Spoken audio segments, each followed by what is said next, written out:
Tulantongo es un pueblo al norte del municipio de Texcoco, en el Estado de México, a 2.500 metros sobre el nivel del mar y a 15 minutos del centro de Texcoco. Su ubicación es afín a las vías de acceso más importantes en la zona. Gracias a esto, la entrada y salida de productos es constante y fluida. Esta característica también lo convierte en un lugar de paso para transportistas, viajeros y turistas. Pero además de las carreteras y construcciones, ¿qué más hay en Tulantongo? Vamos a descubrirlo.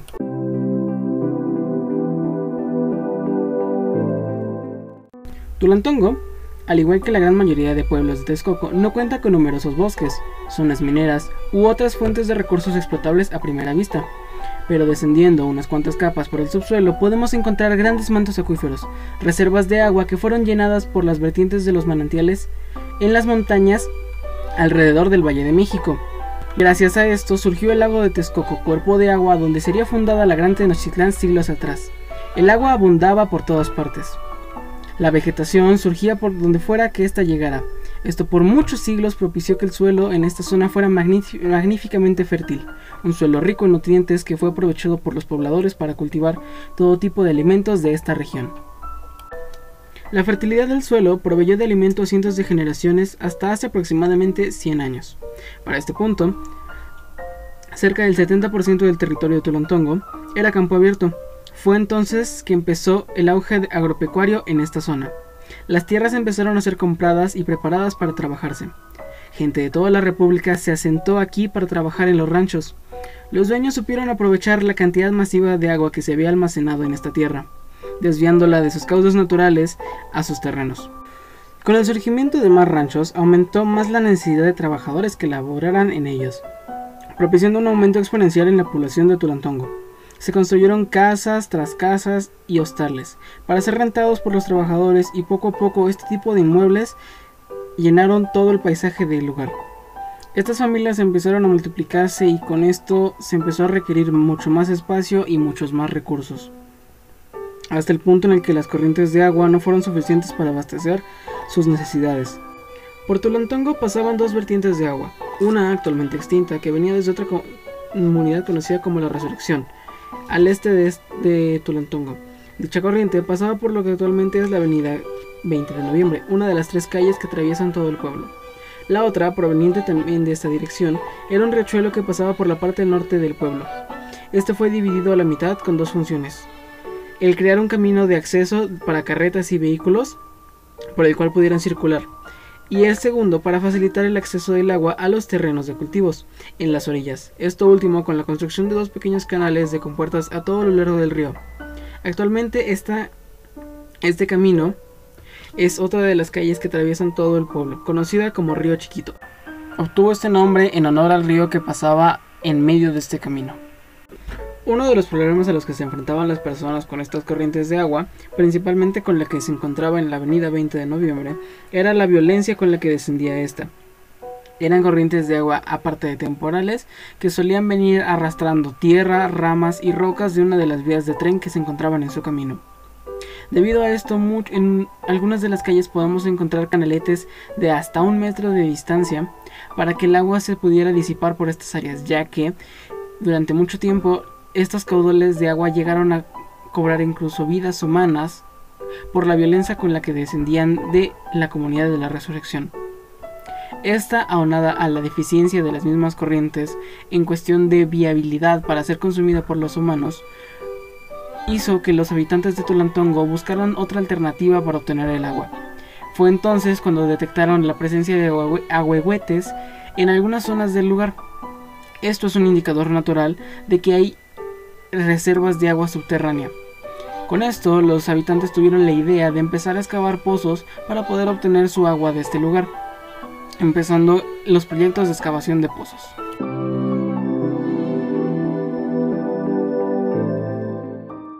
Para este punto, la población en Tulantongo ya había alcanzado un par de miles de personas. La corriente de agua que atravesaba la avenida 20 de noviembre había sido bloqueada. Se empezó con un proyecto para perforar los mantos acuíferos que se habían encontrado en la zona, como alternativa a las corrientes de agua que se tenían anteriormente. Esto con la idea de obtener agua de forma más continua y segura. Se empezó por perforar un pozo de agua en las afueras del pueblo. Este abasteció de agua a la comunidad hasta 1980. Una vez con este primer pozo, se volvió aún más sencilla la distribución de agua a lo largo de todo el pueblo, ayudando tanto a agricultores como a la población en general. Esto hasta que surgieron nuevas legislaciones con respecto a los certificados de propiedad, ya que había personas que reclamaban su derecho como dueños de los terrenos, tanto de cultivo como donde se encontraba el pozo, surgiendo problemas con los ayuntamientos, ya que no podían ser dueños de un territorio de dominio público. Pero tampoco se podían tener obras de dominio público en territorios privados, así que surgió un problema legal muy grande. La decisión que se tomó fue dividir el territorio habitable de Tulantongo en 50 fraccionamientos, puestos a disposición de los pobladores para que tomaran su pedazo y pudieran ocuparlo como terreno de construcción o un terreno para cultivar. La mayoría de los habitantes prefirieron dejar estas 50 fraccionamientos libres y moverse hacia donde se creó el pozo, hacia la parte sur. Debido a esto, gran parte de los terrenos fraccionados no consiguieron un dueño, así que tuvieron que ser vendidos al mejor postor mediante subastas, siendo convertidos en terrenos para construcción y perdiendo su estatus y su anterior uso de terrenos de cultivo o como áreas baldías. Esto le quitó gran parte del área de filtración de agua para los mantos acuíferos que se encontraban en esas zonas, empezando ahí uno de los problemas por los cuales Tulantongo se ha quedado sin tantos recursos. La urbanización se realizó de una forma muy desestructurada y sin una organización en sí. Solamente se empezaron a construir casas por cualquier lugar en el que la gente quería estar viviendo en ese lugar, ya sea por alguna relación familiar o porque les quedaba cerca de un trabajo. Nunca se hizo una estructuración de en qué lugares se podía construir y en qué lugares no. Mantener algunas áreas de filtrado y que la estructura del manto acuífero no empezara a tambalearse, ya que debido al gran peso que se le está cargando a los mantos acuíferos, estos empiezan a colapsar de formas más fáciles. Esto en un futuro puede provocar que el manto acuífero colapse completamente y perdamos esa fuente de agua tan necesaria para la comunidad de la cual sobrevivimos todos los que vivimos en esta. Para 1980 el pozo original ya no era suficiente para abastecer las necesidades de todas las personas que vivían en el pueblo, así que se tuvo que construir uno nuevo al lado contrario. Este se ubicó cerca de la avenida principal. Una vez con este pozo se logró abastecer por completo a la población una vez más, solamente que desde su creación hasta la actualidad se han tenido que realizar cierto número de excavaciones para restaurar el acceso al agua, ya que por la cantidad de concreto que se encuentra cerca del pozo y por el peso de los vehículos que pasan a su alrededor, ya que está junto a una avenida, ya han colapsado 3 veces los tubos que sirven para extraer el agua del manto acuífero. Esto debido al peso que se le ejerce constantemente tanto al manto acuífero como a los tubos que sirven como protección y como extractores del agua. Esto es un problema constante, ya que al menos en los últimos 3 años ha ocurrido 2 veces. La última vez fue a finales del año pasado y nos dejó a toda la comunidad, o al menos a la parte del centro, sin agua por 6 meses. Se logró tener agua hasta hace cerca de 3 meses y sigue siendo muy cortada. Suele ser un día sí, un día no, y hay semanas en las que no hay agua. Pero al principio de este problema eran meses en los que no teníamos ni una sola gota de agua. Fue hasta la tercera ocasión que se realizó una junta en el pueblo con los miembros de Conagua, que pusieron a nuestra disposición una pipa de agua a la semana. Y aún así teníamos que hacer demasiados trámites para poder conseguir el agua.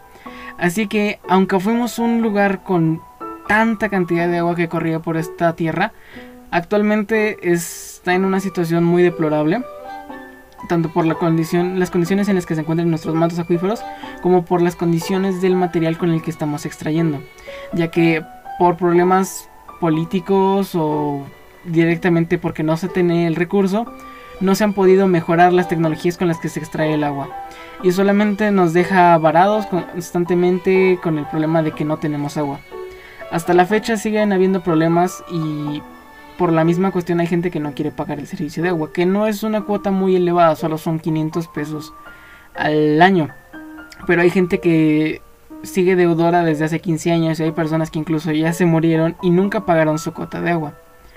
Así que es tanto parte de culpa de la comunidad como parte de las autoridades que el problema de la falta de agua haya escalado tan rápido.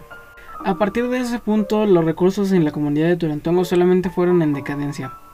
La gente dejaba las tierras de cultivo y las empezaba a convertir en zonas para construir, empezaban a rellenar las zonas en donde se podía filtrar el agua anteriormente con tezontle o con grava para que pudieran construir sus casas, o para hacer plazas, carreteras, calles, o simplemente para que no subiera el agua cuando se llene el manto acuífero. El abastecimiento de agua es mediante estos pozos, ya que las pipas de agua suelen ser muy caras y no saldría rentable para las personas que viven en esa zona. Como habíamos mencionado al principio, es una zona de paso y la gente que vive aquí suele viajar a Ciudad de México o a otras partes más lejos de aquí para conseguir el sustento para su familia. Y si ya no hay agua por la cual vivir en este lugar, el pueblo se empezará a convertir en un pueblo fantasma. Y poco a poco un lugar que era tan fructífero en tiempos prehispánicos y durante muchos años se convertirá en un lugar seco, sin vida. Aunque la lluvia siga pasando por aquí y se siga inundando todo, ya no habrá de dónde surjan las plantas, porque todo está lleno de cemento.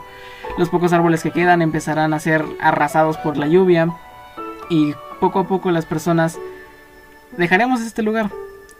La única cosa que nos mantiene cerca de este lugar es la cercanía a las carreteras y el agua, pero sin agua no podríamos vivir en este lugar. Y lamentablemente es culpa de los que hemos vivido aquí. Generación tras generación nunca se ha hecho un proyecto o un programa para resolver este problema. Y aunque muchos dicen que no va a pasar, que no lo veremos en nuestras vidas, no lo sabemos. El mundo nunca creyó que podríamos vivir una pandemia a nivel mundial. El mundo creía que en abril el coronavirus iba a terminar, porque con la subida de temperatura el virus iba a morir. Y aquí estamos, en 23 de septiembre del 2020, a las 12:10 de la mañana, y el coronavirus sigue en este planeta. A nivel mundial hay más de 10 millones de personas que se han infectado, y al menos en este país, en México, llevamos 70,000 muertos. 70,000 personas que ya no están con nosotros. Y de la misma manera que eso pudo pasar, ¿quién no nos dice que el día de mañana el manto acuífero colapse por la cantidad de peso que tiene encima, por los tubos que se le han metido para soportarlo, que solamente sirven para dañar más su estructura original, y se genera un socavón enorme en esta zona y nos moramos? Pero no hay que ser pesimistas. El mundo, la vida siempre encuentra una nueva forma. Y yo creo en que llegará algún ingeniero que tendrá la forma de convencer a los cascarrabias de que viven en este lugar, para poder cambiar las formas en las que se vive en este lugar y poder cambiar la historia de este lugar y traerlo a su gloria antigua.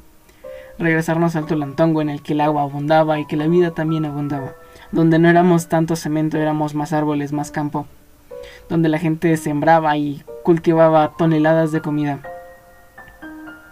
donde el agua corría por todas las calles y eran canales por los que se movían las personas. Es una buena imagen tenerla. Creo que por mi parte eso sería todo, y me gustaría concluir que en Texcoco y en muchas otras comunidades tenemos tantas cosas que podemos disfrutar y hay tantos recursos de los cuales podemos aprovecharnos, pero la misma negligencia de las personas y el mismo espíritu que se ha tenido desde hace 50, 70 años de no va a pasar, o los recursos son infinitos, o no puede suceder eso porque nunca ha pasado, es lo que está llevando a la decadencia estos lugares. Aparte de una mala estructura durante la urbanización y el ceder concesiones para construir en donde sea sin tomar en consideración el estado del terreno, cosas así. Pero se puede solucionar, hay formas. Y de la misma manera que saldremos de este problema, espero que el problema del agua en esta comunidad se pueda solucionar. Y tal vez no pueda solucionarlo yo, pero estoy seguro de que se podrá solucionar. Muchas gracias por su atención.